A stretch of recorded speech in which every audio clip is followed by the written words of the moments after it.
Under President Lula, Brazil's policy suffered a deep moral failure. Let me be very clear. Lula is anti-Semitic. This is not a slogan. This is not exaggeration. This is based on his ideas, his advisors, his words, and his actions.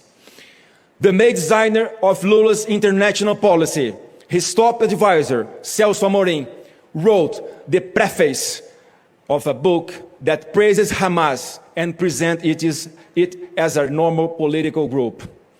Hamas is not a resistance group. Hamas is a terrorist organization, the same group that killed innocent Israeli families on October 7th.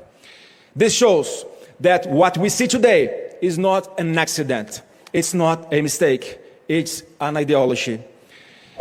And this ideology does not stay on paper. It becomes government action.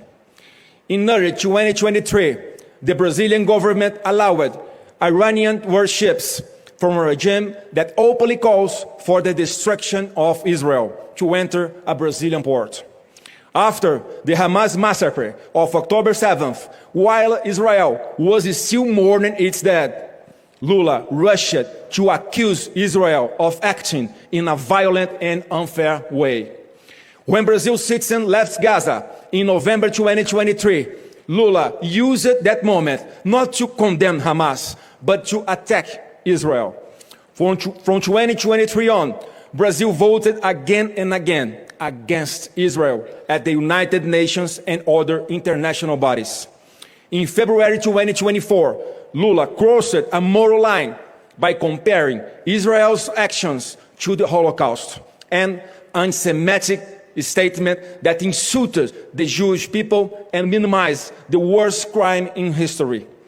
Brazil then called back its ambassador from Israel, stopped military cooperation with Israeli companies, supported false genocide claims against Israel in international courts, and refused to approve a new Israel ambassador.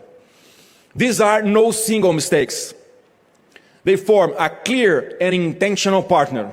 Ladies and gentlemen, I speak today not only as a senator, but as a candidate for president of Brazil. Thank you.